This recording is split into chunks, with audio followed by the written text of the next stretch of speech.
Tā kā nākamais mums šajā rādītāja Krišjāns Rēdlis, 2 vārti, 5 piespēles. Ņesterovs. Un ripa vārtos. Šeit nokavējām, nogulējām savu vārtu priekšā Aleksandru Frolovu. Atstājām viņu vienu pašu un spēles priekš. Ņesterovs lieliski piespēle un tikai Krišjāns Rēdlis varēja noskatīties, kā Frolovs raida ripa vārtos. Frolovam 8. vārtu gūms. Un Kaļiņins vienatnē pret Kriškoltu izlido un ieraida ripa vārtos. Atkal šī pati maiņa. Jā, 20 gadus vecais Homskiešu uzbrucējs ļoti augstasinīgi nospēlēja starp kājasargiem. Perfekti trāpīja. Nē, garām pa padus kaut kur tur, gar kājasargu.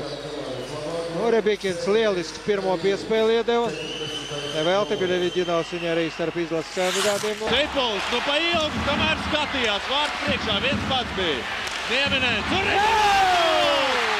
Oskars Cibulskis! Precīzs metiens tālajā stūrī un realizēts skaitliskais vairākums. Skatāmies vēlreiz šo izspēli. Pirmajā reizē Cipulis novilcinājās, bet otrajā perfekti piespēlēja. Un tur arī labi vārds priekšā nocīnījās. Gan Vārgs, gan Nieminēns. Abi divi ir pelnījuši uzslavas, redzam. Nieminēns tieši viņš tur aizsedz Ramo. Redzamību traucēja reaģēt. Un Cibulskis izcili precīzi trāpīja pašā apakšējā stūrī. Tos metiens, Krišjāns Rēdlis. Ramāns un glāb komandu, ripa lido garām vārtiem. Smīgi nospēlē, bet Nieminēns nepiekāpjas. Un Červenka.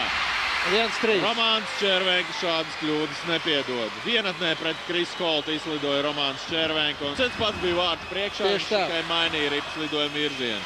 Nu, aizrāvāmies ar uzbrukumu. Piemirsām, ka laukumā ir Červenka.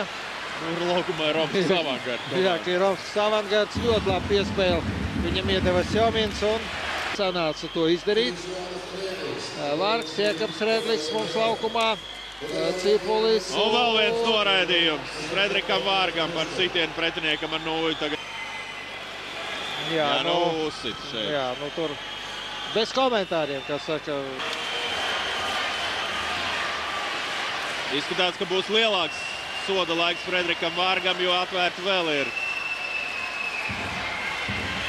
2+10 minūtes vai jāpārks līdz spēles beigām.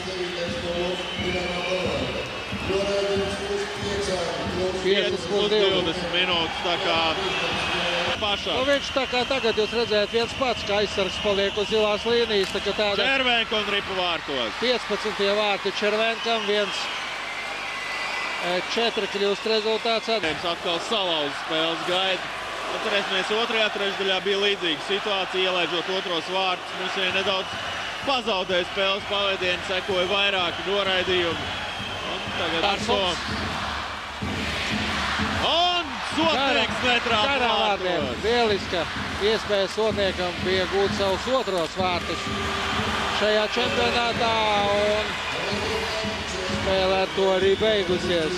1-4. Tādas divējādas sajūtas, bet šādas spēles ir kā lielākā daļa spēles laba spēle, bet mūsu spēle rezultāts nu netū nav. Mūsu 1-4.